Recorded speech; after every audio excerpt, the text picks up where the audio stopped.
Bold action, new action in the fight over border security, saying he's considering shutting down the U.S. border with Mexico, as well as cutting off aid to Central American countries. As we say good morning on a Monday, we have made it to April.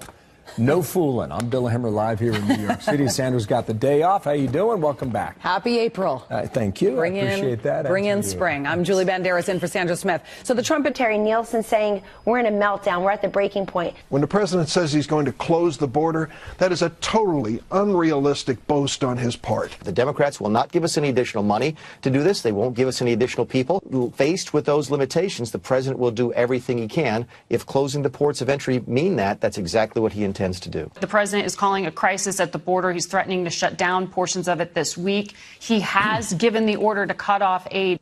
Well, we're going to do everything we can to stop it. It's totally absurd. The president feels like that the only way to control this problem is to move the people from the port of entry to the ungoverned spaces where we need a wall. I will support him. Well, that's the backdrop for Kevin Corke to begin a brand new week at the White House. Kevin, good morning to you. What are the politics behind the threat to close the border? Well, frankly, Bill, the White House feels like this is a problem that's being facilitated by just a few countries south of our border. And what this really does is it underscores the enormity of that problem. And the president is calling this a, quote, invasion. Let me take it to Twitter. He's once again talking about it this morning. No surprise there. He said this: Democrats working with Republicans in Congress can fix the asylum and other loopholes quickly. We have a major national emergency at our border, all cap. Close to 100,000. We have never seen a surge like this. What are we supposed to do? You have the Mexican government allowing thousands of people to walk all across Mexico. We've had 100,000 people cross the border illegally in March alone. We're on track to over 1 million this year if this keeps up. So Mexico could help more. They should help more. El Salvador, Guatemala, as you mentioned, among the countries that will now not be receiving the aid that the president had previously earmarked for those particular countries. And by the way, while there's frustration here at the White House, especially as it's related to Democrats, Bill, keep in mind, Republicans did very little heavy lifting on this issue when they had control of both houses of Congress, Bill. Interesting. What are Democrats saying? We heard from a few of them there about the latest policy announcement there. Yeah, they are clearly frustrated because they know the president is going to get money to develop a wall. He's going to get the money by taking money from different pots. And that's frustrating for Democrats on Capitol Hill because while they know he will get money for the wall, it doesn't change, at least fundamentally, the immediate future of millions that are still making the dangerous trek to get here. When the president says he's going to close the border, that is a totally unrealistic boast on his part. What we need to do is focus on what's happening in Central America, where 3 countries are dissembling before our eyes and people are desperately coming to the United States. The president's cutting off aid to these countries will not solve that problem. There's another issue to consider here, Bill. Mexico would be severely impacted, at least potentially, if the border were shut down. As you look inside the numbers there, this from the Census Bureau, they are our 3rd largest trading partner. So this is something we'll have to keep an eye on. I should also point this out. We don't expect to see the president, at least on camera, before a prison reform event later on this afternoon. Should that change, I promise to let you know. But for now, back to you. Good deal. Thank you, Kevin. Nice to see you beginning our coverage on a brand new week from the North Lawn. Thank you.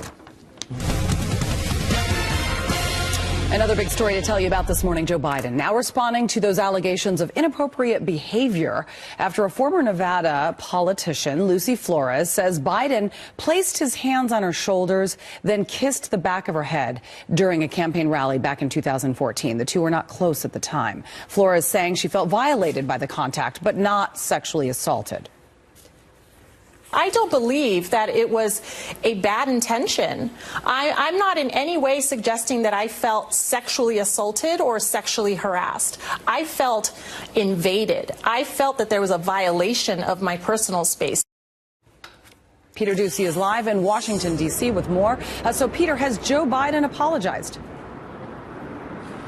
No, but he is now trying to explain, Julie, that physical contact is just part of his style, with a written statement that says, in part, in my many years on the campaign trail and in public life, I have offered countless handshakes, hugs, expressions of affection, support, and comfort. And not once, never, did I believe I acted inappropriately. If it is suggested I did so, I will listen respectfully, but it has never been my intention.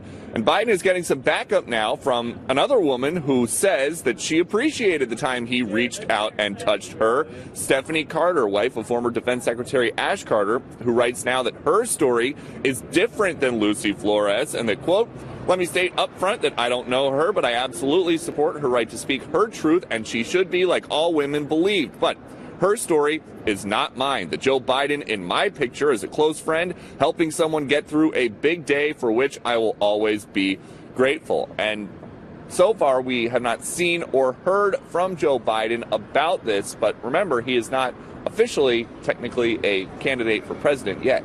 Julie. How are other candidates, Peter, digesting all these allegations against Biden?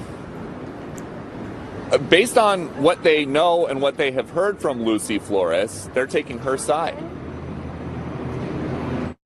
I read the op-ed last night. I believe Lucy Flores, and Joe Biden needs to give an answer.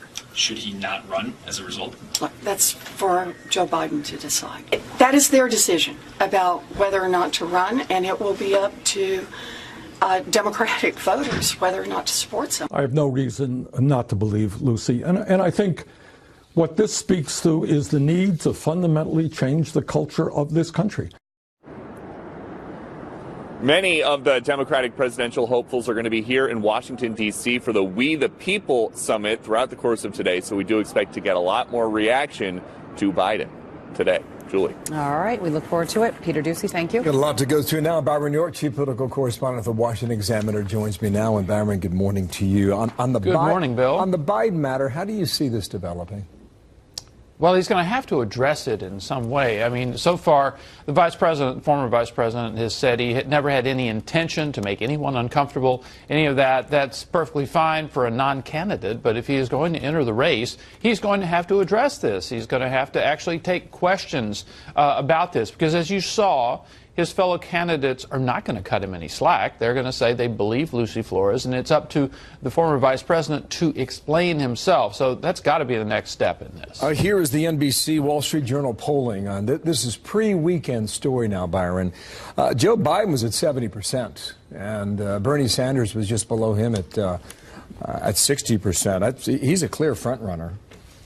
Absolutely, but he's not in the race yet. I think everybody would say that Joe Biden, once he gets in the race, will probably begin to go down in those polls. It's just what always happens. People look at the person who's not undergoing the scrutiny of a political campaign. They say he looks great.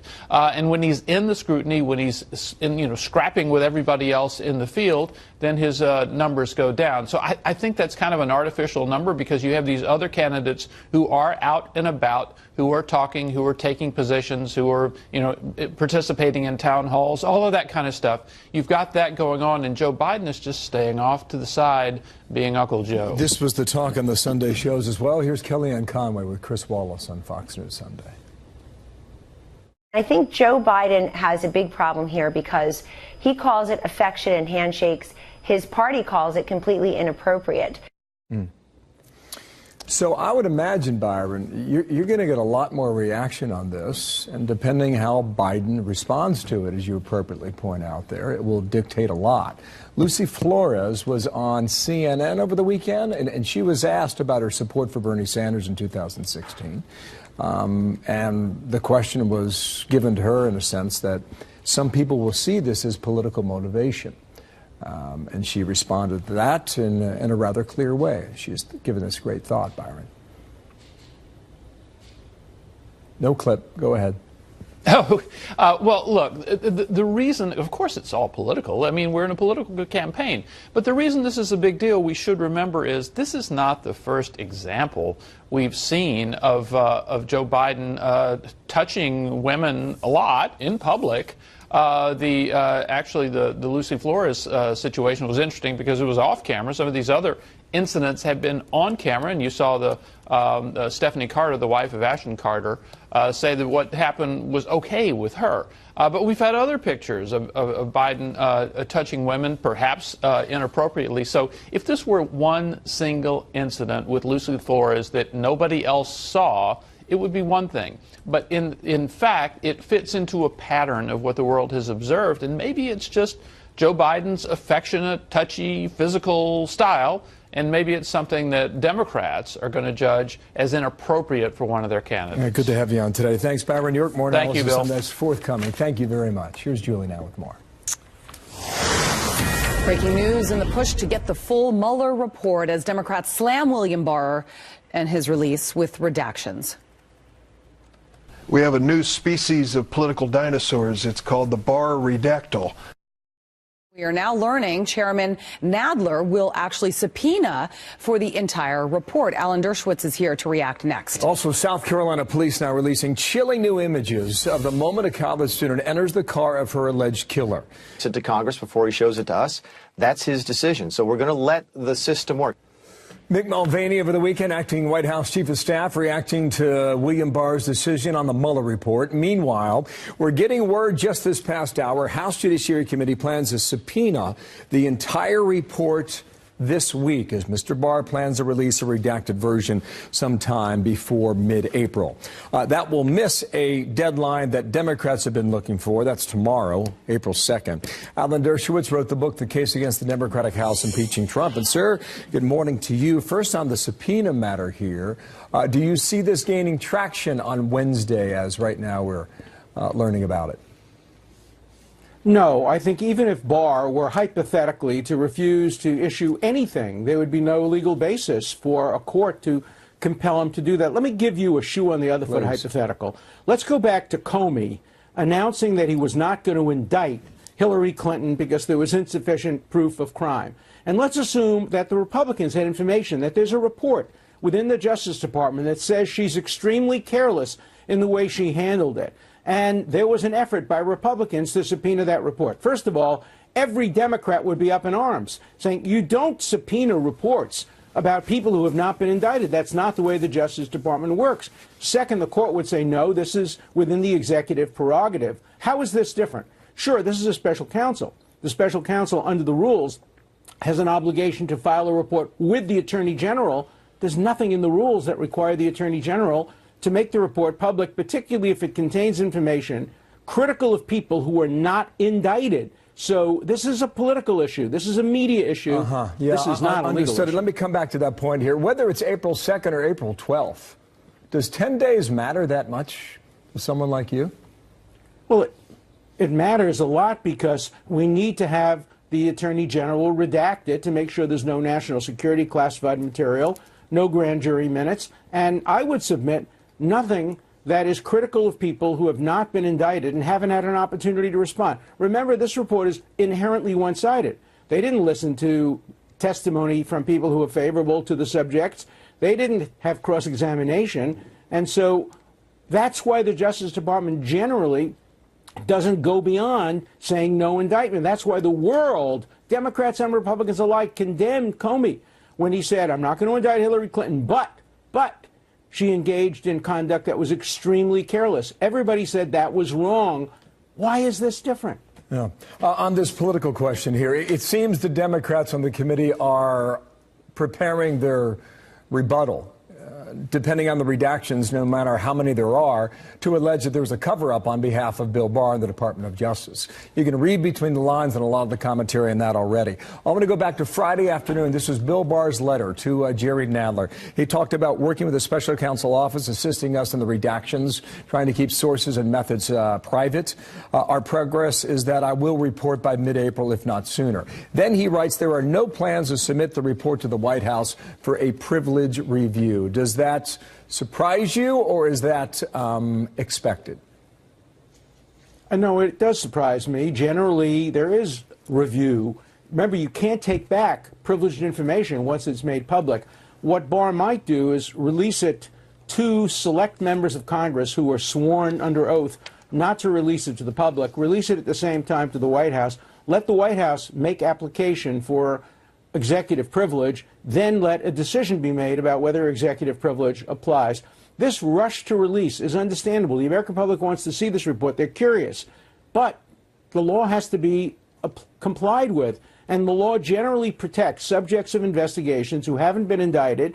It protects them by law when it's grand jury material. It's a crime to release grand jury material without the approval of the courts. And it's even a crime to release it to Congress without the approval of the court. So the law has to be complied with, and the shoe on the other foot test has to be applied. Everybody thinking about this must think about this as if this were a Democrat who were being investigated and the Republicans were seeking to get the material. And what would each side be saying, and what would the courts be saying? That's the test that has to be applied if we're not going to have partisan hypocrisy. I need a quick answer here. When the Mueller report goes up to Congress, when we all see it, is the legal question over, and is it just a political question that exists after that point? I think it's just a political question, unless there's information in the report that results in impeachable or criminal conduct. But I think otherwise it's completely political and media, and that's what's been pushing this. Alan Dershowitz live in Florida today. Thank you, sir. We'll speak again. Thanks for your time. Here's Julie. Thank you. A Colorado sheriff says that he is willing to... His car for the Uber that she had called. Chilling new images capture the scene moments before she got into the car early Friday morning. The victim, Samantha Josephson, was found dead just 14 hours later. Colorado sheriff says he will refuse to endorse a so-called red flag bill up for debate. And bill becomes law in the state of Colorado, he will not enforce it because he says it could be a violation of the Constitution. Here's the sheriff. They could sentence me to my own jail, fine me, or just hold a contempt hearing to further this argument along. And honestly, I think any of those possibilities are out there. Sheriff Reams is not alone. Half the counties in the state, 32 of them, have taken positions against the proposed law. Sheriffs in those counties say if a judge determines someone is dangerous, they will not confiscate. Attorney General's entitled to his own opinion. He's an independently elected official, just like I am. His interpretation of the red flag bill is his interpretation, and I have my own interpretation of it. Sheriff is also not a law-making position in our state. It's a law enforcement division.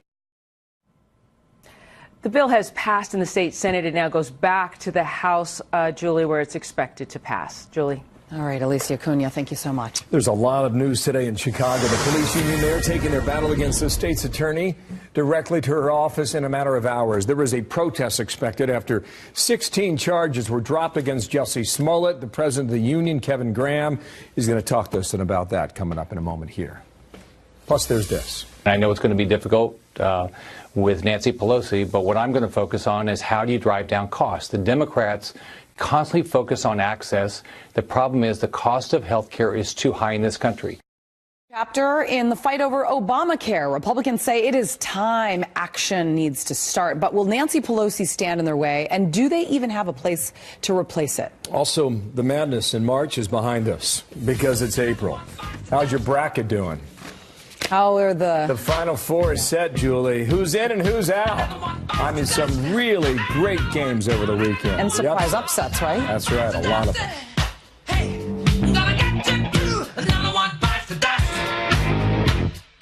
Howard Schultz Town Hall. The former Starbucks CEO speaks out on a potential presidential run and delivers his strategy for America's most pressing issues. Thursday, Brett and Martha anchor live from Kansas City, Missouri. Watch America's election headquarters, Town Hall. This rally led by Jesse Jackson kicks off in about 90 minutes. Then an hour after that, Chicago Police Union holds its own rally. The president of the Fraternal Order of Police in Chicago is Kevin Graham. We're going to talk to him in a moment. But first, the latest from Matt Finn on the streets of Chicago on a Monday. Hey, Matt, good morning. Bill, good morning. Those dueling demonstrations about to happen here in the heart of the city in the Loop. The Chicago Police Union, with some 15,000 members, plans on protesting Kim Foxx at her office right here. They are protesting against her for the way that she handled the Smollett case and what they allege is a history of being anti-police. But before that protest, there's a rally in support of Kim Foxx right here next door at the United Methodist Church, being led by Jesse Jackson, clergy, activists, and other elected officials. Cook County State's Attorney Kim Foxx being heavily criticized, but still defending her office's decision to drop the Smollett charges. The president has called for a federal review of the case. The Illinois Prosecutors Bar says Foxx misled the public. The National Association of District Attorneys says prosecutors should not take advice from politically connected friends of the accused. But Kim Foxx responded to all of that criticism in an op-ed published in the Chicago Tribune, writing in part, quote, "Since it seems politically expedient right now to question my motives and actions and those of my office, let me state publicly and clearly that I welcome an outside, non-political review of how we handled this matter. For a variety of reasons, including public statements made about the evidence in this case, my office believed the likelihood of securing a conviction was not certain. The Chicago Police Union fired right back, writing in part, quote, "The article to us is a desperate attempt to justify a complete breakdown of her office to fulfill its obligations. The CPD concluded after an exhaustive investigation that Mr. Smollett faked a hate crime. A grand jury returned a 16-count indictment. It's Mrs. Fox's duty to prosecute this crime. She refused to do so. Her refusal to do so has generated national condemnation by the public, elected officials, and even members of her own profession." And this morning, a former Illinois appellate judge today says she will personally petition the courts to assign a special prosecutor to investigate how Kim Foxx handled this case. Bill. Thank you, Matt. Matt Finn there live in Chicago. Julie. All right, well, let's bring in the president of Chicago's Fraternal Order of Police, Kevin Graham. Thank you very much for talking to us. A busy day in Chicago. Thanks for having us. You know, we started this because we didn't feel that the text messages between the prosecutor and a private attorney in California were legal. And so that's why we asked for an investigation more than 2 weeks ago. We are having this rally not just because of the Smollett case, it's because there's a history of not prosecuting cases or not prosecuting them fully, having low bonds on people. We are turning people back out onto the streets, and that's pretty hard when you're using the court system as a penalty box like a hockey game. So when we need to... I'm sorry, I didn't mean to cut you off. You mentioned low bonds. I mean, so basically, Smollett paid $10,000, and that was, you know, that's all he ended up paying and some community service. Do you believe the $10,000 was too low of a bond? Sure. I mean, let's just look at the cost. The mayor of the city $130,000 gave the cost at which he now is expected to pay, right? Do you think that's enough? Well, certainly that's a start. We have questions as to how this case was handled. I heard this morning that one of Mr. Smollett's attorneys said they didn't ask for what they got in terms of, and I don't want to use the word sentence, but a deal, and that it was offered by the prosecutor's office, which we're still scratching our head as to how you can come up with that. I got to ask you. We have a lot more questions. Yes. Kim Foxx, the state attorney. I want to talk to you about the op-ed that she wrote in Chicago Tribune to the public, basically, explaining her decision. I also want to remind our viewers that initially she said that she recused herself in the decision-making process due to her relationship with Smollett's family. She later recounted that story. She said that she did not recuse. Here is what she says in part. Falsely reporting any crime in itself a crime. Falsely reporting a hate crime is so much worse, and I condemn in the strongest possible way anyone who does that. Listen to those words. I condemn that. Wouldn't the strongest condemnation of falsely reporting a hate crime be criminal charges and a conviction? Because as Fox also points out in her op-ed, false claims harm the victims of actual crimes. Absolutely. And this case should have stood trial. We felt that the case was solid and that we would have gotten a conviction, and we wouldn't be having these discussions, or there wouldn't be the outrage and the protests that we have going on today, or the counter-protest, which is bewildering to me, why you're having a counter-protest when all we're looking for is justice. I think many of these people who are having this counter-protest, that's what they've been looking for in Chicago, justice. And they should be standing behind the police and the FOP. Yeah. Smollett's alleged crime, by the way, is considered a Class 4 felony. For those at home that don't know what a Class 4 felony is, well, it actually is the least serious category, surprisingly, and it actually falls in the same category as falsely pulling a fire alarm in a school, okay? A high school student pulling a fire alarm in a school, all right? Who didn't have that happen when they were growing up? I didn't have false hate crimes reported, but I definitely remember those. They are routinely resolved with no jail time. I don't know how you can actually compare these two crimes. And that the U.S. attorney can could prosecute if they find the facts and circumstances to be what the Chicago police found. Kim Foxx says in her op-ed, I welcome an outside review of how we handled the Jussie Smollett case. I got to ask you, how do you think an outside investigation led by the FBI will result in appeasing the public, or will it? Or will these rallies continue and protests until they see there's more justice done here? Well, certainly, I have gotten emails and phone calls from around the country feeling that justice was not done. So I do think that the state's attorney's office can do a better job, and if they don't, I think that they're going to find more and more law enforcement agencies, because I know that there are additional law enforcement agencies meeting this week to discuss her actions and her office in failure to prosecute some of the crimes that are going on in Cook County. So I do think that she's going to have a problem if it isn't addressed, and I do believe the proper avenue at this point would be the federal government investigating her in this case. Do you think she should resign? Well, I have a board of directors meeting tomorrow, and that question will come up. That's a decision that the board of directors is going to make. I certainly do have my own opinion, but my opinion will wait until after I meet with the board tomorrow. All right, let us know. Kevin Graham, thank you very much. We appreciate you coming on this morning. Thank you. Thank you, sir. 20 minutes before the hour now. March Madness is over because it's April. Final curtain falling on the #1 overall seed in the tournament. Michigan State knocks off Duke 68-67. Oh, boy. That's a really great game last night. The Spartans move on. They played so well.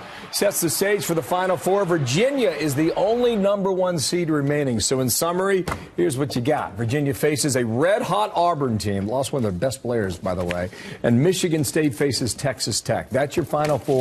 Minneapolis goes down next Saturday. Championships on Monday night. Texas Tech's never been to the Final Four before, right? Michigan State's been there several times. Virginia hasn't been there, I think, 20 years or so. Yeah. So pretty good hoops. What do you think? When you set up your bracket, you can't change your mind after, right? So, like Duke, you were betting on Duke, so you can't say, "Oh, well, all bets were on Duke, so maybe I should pick another." Duke. Right. I'm the best team all year. Well, I mean, you thought look North at their Carolina's- history, right? Yeah, that's right. So you could be wrong about a couple more coming up. Absolutely. You're wrong? Oh, wrong. Oh, God, I didn't know that was possible. All the time. The madness continues. We'll get to the games on Saturday. Madness continues in April now. Airport delays across the country this morning after a technical glitch hit several major airlines. The issue fixed, but the effects still being felt out there. What are we learning now? We're going to tell you. Plus, there's this.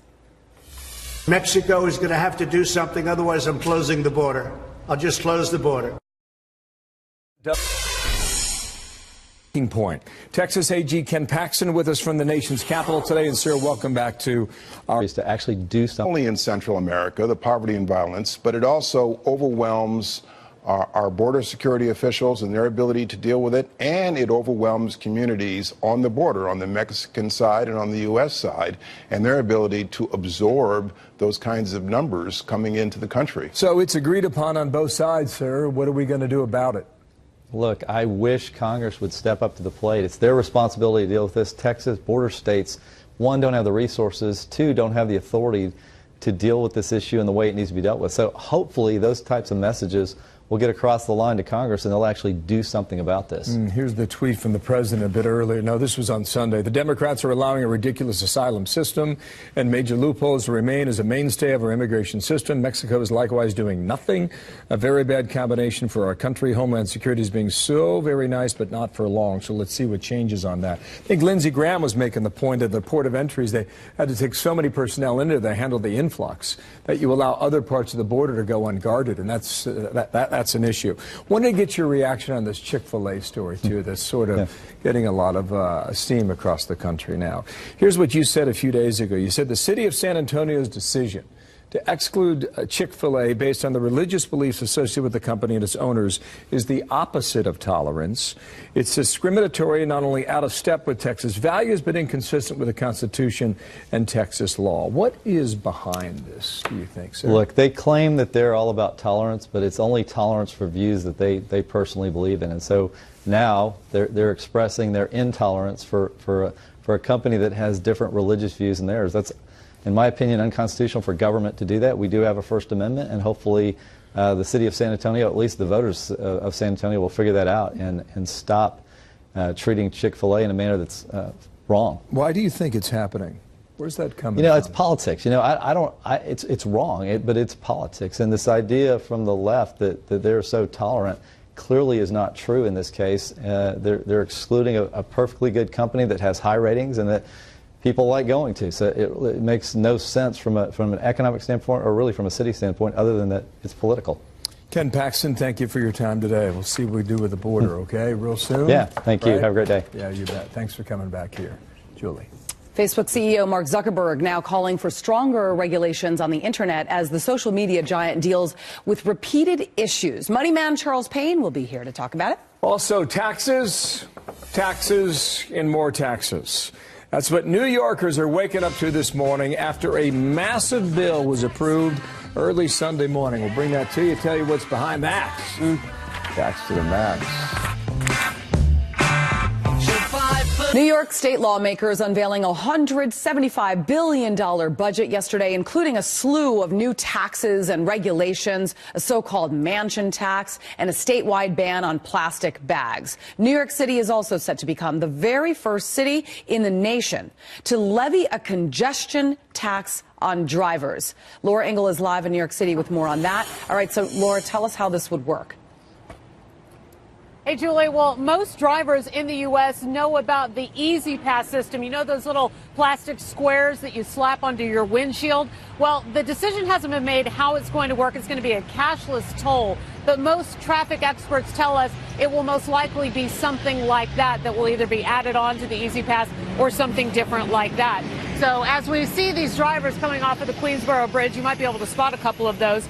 Here's the good news. We still have some time. This won't go into effect until 2021, and drivers would be charged roughly $10 for driving into the city, anywhere between 60th Street, where we are now, down to the tip of Manhattan, the most congested area in the city. This was a landmark decision made by lawmakers in New York as part of the state's budget deal. There will be some exemptions. It's not worked out yet, but not everyone will have to pay this new toll, depending on where you live and what hours you drive. Those details are also still being worked out. New York's Governor Andrew Cuomo says it's a twofold idea, one to raise revenue to fix the city's troubled mass transit system, while also encouraging drivers to find other modes of transportation to get them off the road. Congestion pricing was first talked about in practice by Mayor Lindsay and Governor Rockefeller. Today we've gotten it done. First state in the nation. And it's been done in some places around the world, Singapore, Stockholm, London, nowhere in the United States. And we want to bring up some examples. In its first year, London had a 15% decrease in traffic in its congestion pricing zone. And in Singapore, weekday traffic entering its most congested area dropped 24%. Other big American cities like Los Angeles, Boston, Seattle have all considered a measure like this one for years. So you may be hearing about it where you live. Not everyone is a fan, of course. Many say this is an added hardship that could force them out of working in New York City. Lower income drivers say when you add it all up, it'll be at least $200 extra a month, which will then push them to use a mass transit system that is already overwhelmed and years away from improvements. It's not going to be much of an improvement if you just shift the problem from one area to another. And still, it'll generate an estimated $1 billion a year that will go into the transit system. So we'll see how that goes. Julie. All right. Interesting. Laura Engel, thank you. Just going higher, Julie. Breaking news coming in now as Democrats say they will subpoena the full Mueller report this week as Republicans in the White House keep their target on Intel Committee Chair Adam Schiff. Adam Schiff is completely compromised. You want to find one person who's compromised? He's the head of the House Intelligence Committee. He spent more time on TV than at that committee over the last however many years. He cannot be fair.